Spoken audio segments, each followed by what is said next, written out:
അതെ, ഒരു കാര്യം. ഇന്ന് ലഞ്ചിന് എന്താ വേണ്ടേ? സാമ്പാർ, പപ്പടം. സാമ്പാറും പപ്പടോ? ആ, പപ്പടം ഓക്കെ. പക്ഷെ സാമ്പാറിന് സാമ്പാർ പൊടി തീർന്നിരിക്കുക. അമ്മ ഞാനിപ്പോ തന്നെ പറയാം, അമ്മ വീട്ടിലുണ്ടാക്കിയ സാമ്പാർ പൊടി മതി, അതുകൊണ്ട് സാമ്പാർ ഉണ്ടാക്കിയത്, അല്ലെങ്കിൽ ടേസ്റ്റ് ഉണ്ടാവില്ല. ആ, അപ്പൊ ഞാൻ ഒരു കാര്യം ചെയ്യട്ടെ, എന്നാ ആദ്യം സാമ്പാർ പൊടി ഉണ്ടാക്കട്ടെ, എന്നിട്ട് സാമ്പാർ ഉണ്ടാക്കാം. ഓക്കെ, അപ്പൊ സാമ്പാറും പപ്പടം കേട്ടാ. ഹലോ, എല്ലാവർക്കും മണിക്കൂട്ടൻസ് കിച്ചണിലേക്ക് സ്വാഗതം. എല്ലാവർക്കും സുഖല്ലേ? ഇന്നത്തെ വീഡിയോയിൽ 2 റെസിപ്പീസാണുള്ളത്. ഒന്നാമത്തേത് കേരള സാമ്പാർ പൗഡർ എങ്ങനെയാണ് ഉണ്ടാക്കുക എന്നുള്ളതും, രണ്ടാമത്തേത് അതേ സാമ്പാർ പൗഡർ ഉപയോഗിച്ച് കേരള സാമ്പാർ എങ്ങനെയാണ് ഉണ്ടാക്കുക എന്നുള്ളതാണ്.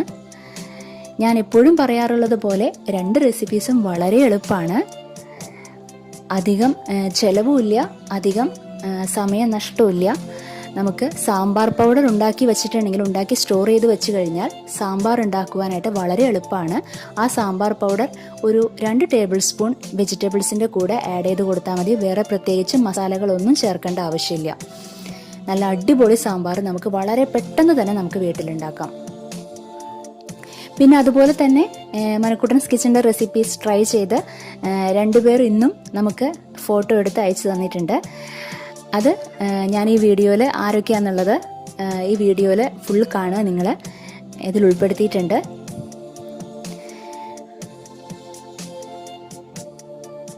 അപ്പോൾ നമുക്ക് ഏറ്റവും ആദ്യം കേരള സാമ്പാർ പൗഡർ എങ്ങനെയാണ് ഉണ്ടാക്കുക എന്നുള്ളത് നോക്കാം.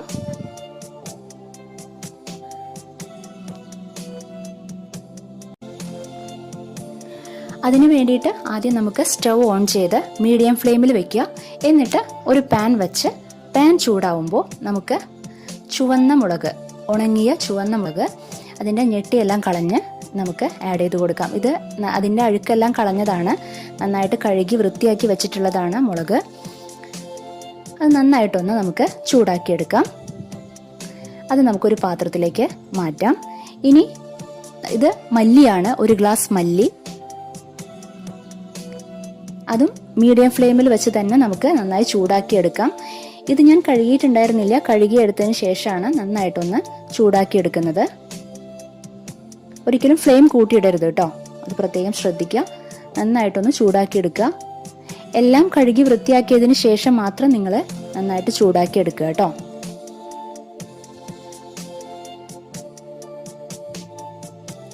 നന്നായിട്ട് ചൂടായിട്ടുണ്ട്, അതിൻ്റെ വെള്ളമെല്ലാം മാറിയിട്ടുണ്ട്. അത് നമുക്ക് ആ പാത്രത്തിലേക്ക് നീക്കി വെക്കാം. ഇനി ഇത് തുവരപ്പരിപ്പാണ്, 1/2 ഗ്ലാസ് എടുത്തിട്ടുണ്ട്. അതും ഇതുപോലെ ഞാൻ നന്നായിട്ട് കഴുകി വൃത്തിയാക്കി വെച്ചിരുന്നതാണ്. നന്നായിട്ടൊന്ന് ചൂടാക്കി എടുക്കാം നമ്മൾ. അത് നമുക്കൊരു പാത്രത്തിലേക്ക് പകർത്താം. അതിനുശേഷം ഇത് ഉഴുന്നുപരിപ്പാണ്, 1/2 ഗ്ലാസ് ഉണ്ട്. അത് നന്നായിട്ട് നമുക്ക് ചൂടാക്കിയെടുക്കാം.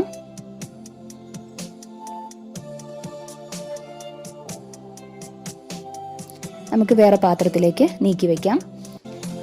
അതിനുശേഷം ഇത് കടലപ്പരിപ്പാണ്, 1/2 ഗ്ലാസ് ആണ്. അതും നന്നായിട്ട് ചൂടാക്കിയെടുക്കുകയാണ് നമ്മൾ.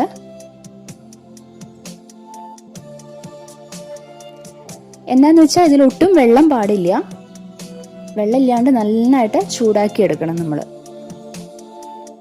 എപ്പോഴും മീഡിയം ഫ്ലെയിമിൽ വെച്ച് മാത്രം നിങ്ങൾ കുക്ക് ചെയ്യുക, അത് പ്രത്യേകം ശ്രദ്ധിക്കുക. ഇത് ഉലുവയാണ്, അതൊരു 1/4 ഗ്ലാസ് എടുത്തോളൂ കേട്ടോ.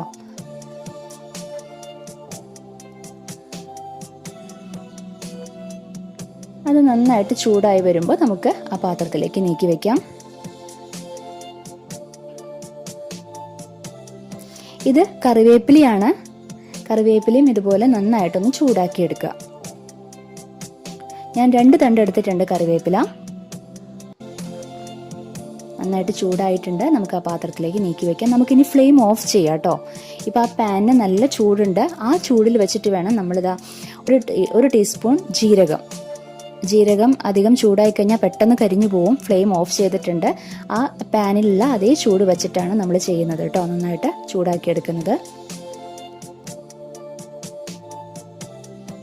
നന്നായിട്ട് ചൂടായിട്ടുണ്ട്, നമുക്കതും ആ പാത്രത്തിലേക്ക് മാറ്റി വയ്ക്കാം. ഇനി ഇത് ചൂടാറുന്നതിന് വേണ്ടി നമുക്ക് നീക്കി വെക്കാം. ചൂടാറിയതിന് ശേഷമാണ് നമ്മൾ ഇതെല്ലാം പൊടിച്ചെടുക്കുന്നത്. ഇത് നന്നായിട്ട് ചൂടാറിയിട്ടുണ്ട്. ഇനി നമുക്ക് ഇതെല്ലാം ചേർത്ത് നന്നായിട്ട് പൊടിച്ചെടുക്കാം. മിക്സിയുടെ ജാറിലേക്ക് ഇട്ട് നന്നായിട്ട് പൊടിച്ചെടുക്കാം. മിക്സിയുടെ ജാറും പ്രത്യേകം ശ്രദ്ധിക്കുക, വെള്ളം ഒട്ടും പാടില്ല കേട്ടോ. നന്നായിട്ട് തുടച്ച് വൃത്തിയാക്കിയിട്ട് വേണം ചെയ്യാനായിട്ട്. ഇതാ നന്നായിട്ട് പൊടിച്ചെടുത്തിട്ടുണ്ട്. നമുക്കത് വേറൊരു പാത്രത്തിലേക്ക് നീക്കാം.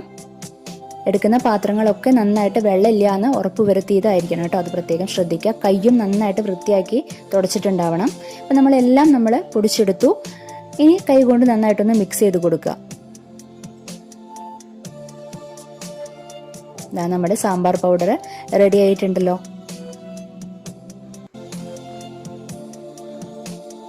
ഇനി ഇത് നമുക്ക് ഇതാ നനവ് തട്ടാതെ ഇരിക്കാനായിട്ട് നന്നായിട്ട് തുടച്ച ഒരു പാത്രത്തിലേക്ക് നന്നായിട്ട് എയർ ടൈറ്റ് ആക്കി മൂടി വയ്ക്കുക.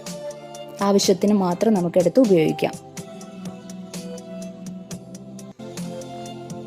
നമ്മുടെ സാമ്പാർ പൗഡർ റെഡി ആയിട്ടുണ്ട്.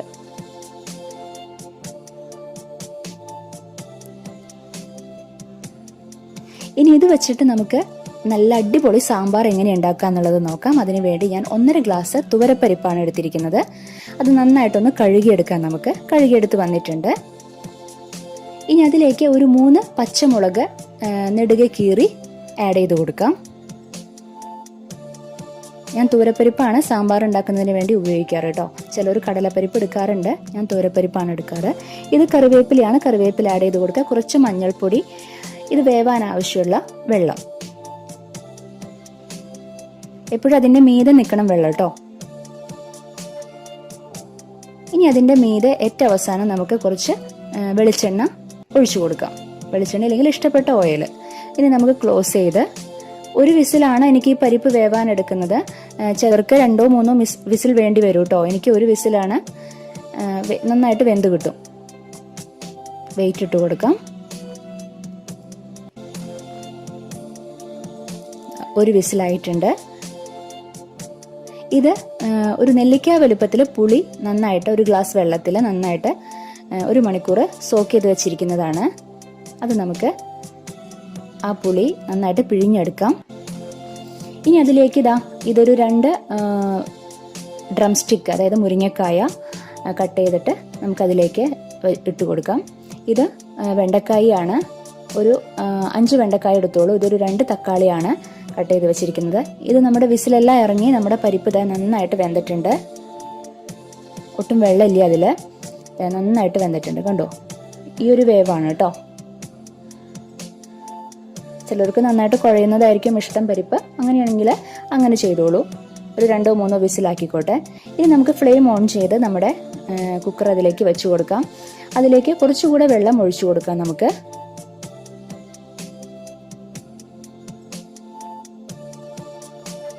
നന്നായിട്ടൊന്ന് മിക്സ് ചെയ്യാം. ഇത് നന്നായിട്ട് തിളച്ച് വരുമ്പോൾ നമുക്ക് അതിലേക്ക് കായം പൗഡറാണ് ഞാൻ ആഡ് ചെയ്യുന്നത്. അത് 1 ടീസ്പൂൺ ആഡ് ചെയ്തോളൂ. തിളച്ച് വരുന്ന സമയത്ത് ആഡ് ചെയ്യാം കേട്ടോ. എന്നിട്ട് നന്നായിട്ടൊന്ന് സ്പൂൺ കൊണ്ട് ഇളക്കി കൊടുക്കുക.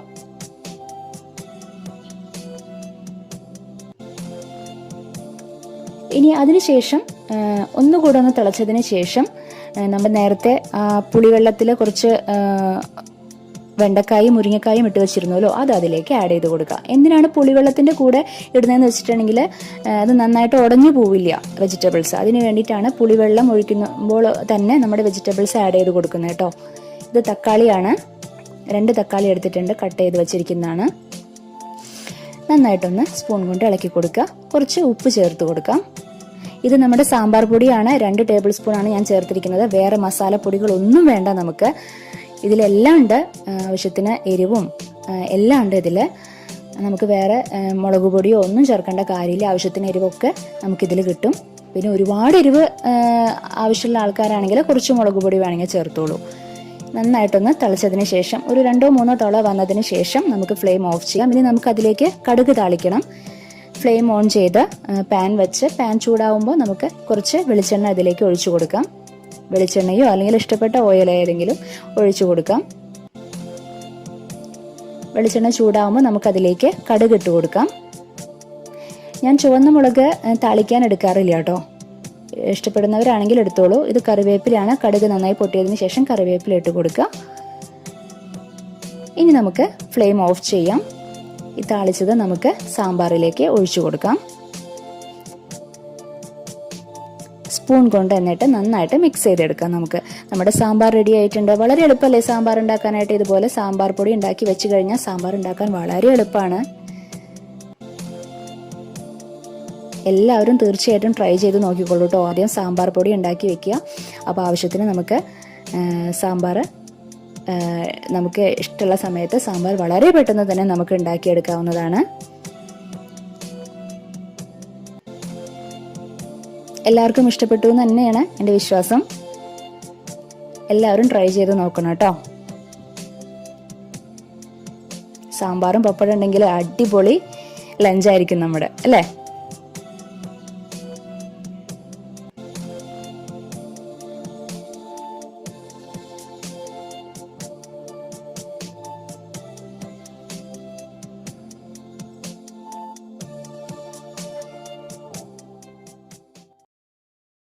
ഇന്ന് നമുക്ക് 2 പേർ മനക്കുട്ടൻസ് കിച്ചന്റെ റെസിപ്പീസ് ട്രൈ ചെയ്ത് അയച്ചു തന്നിട്ടുണ്ട്. ആദ്യത്തേത് തൃശ്ശൂർ ചിയ്യാറത്തുള്ള ഷാരോൺ ഹാപ്പിയാണ്. നല്ല ടേസ്റ്റ് ഉണ്ടായിരുന്നു കേട്ടോ. ഞങ്ങള് പെട്ടെന്ന് ഉണ്ടാക്കാൻ പറ്റണ നമ്മുടെ വീട്ടിൽ തന്നെ ഉണ്ടാവണ എല്ലാ ഇൻഗ്രീഡിയൻസും, എന്ത് കശുവണ്ടി മാത്രം ഉണ്ടായിരുന്നില്ല ഇവിടെ, അത് പിന്നെ വാങ്ങിപ്പിച്ചു. അങ്ങനെ ഉണ്ടാക്കിയതാ. എന്തായാലും പിന്നെ പിള്ളേർക്ക് ഇങ്ങനത്തെ സാധനമൊക്കെ ഇഷ്ടമാണല്ലോ. അപ്പൊ പെട്ടെന്ന് ഉണ്ടാക്കാം, നമുക്ക് എളുപ്പത്തിൽ ഉണ്ടാക്കുന്ന എല്ലാവർക്കും കൂടുതൽ. പിന്നെ സ്വീറ്റ്സ് ആകുമ്പോൾ കുറച്ചുകൂടി ഇഷ്ടം കൂടുതലാണ് പിള്ളേർക്ക്. അപ്പൊ അങ്ങനെ ഉണ്ടാക്കിയപ്പോ ഒരുപാട് thanks. South Indian mixed recipe ഉണ്ടാക്കി നമുക്ക് ഫോട്ടോ എടുത്ത് അയച്ചു തന്നിരിക്കുന്നത് തൃശ്ശൂർ കൊടകര മരത്തുംപള്ളിക്കരയിലുള്ള ഈശ്വരി അശോകൻ. അപ്പോൾ ഈശ്വരി അശോകനും ഷാരോൺ ഹാപ്പിക്കും ഒരുപാട് നന്ദി. നിങ്ങൾക്കും ഇതുപോലെ മനക്കുട്ടൻസ് കിച്ചന്റെ റെസിപ്പീസ് ട്രൈ ചെയ്ത് ഞങ്ങൾക്ക് അയച്ചു തരാവുന്നതാണ്. ഇൻസ്റ്റാഗ്രാമിലും ഫേസ്ബുക്കിലും മനക്കുട്ടൻസ് കിച്ചന്റെ അക്കൗണ്ട് ഉണ്ട്. അതിലൂടെ നിങ്ങൾക്കും ഇതുപോലെ ഫോട്ടോസ് എടുത്ത് അയച്ചു തരാവുന്നതാണ്. അപ്പോൾ നമുക്കിനി അടുത്ത എപ്പിസോഡിൽ വേറൊരു വിഭവമായിട്ട് വീണ്ടും കണ്ടുമുട്ടാം. Okay, bye, thank U.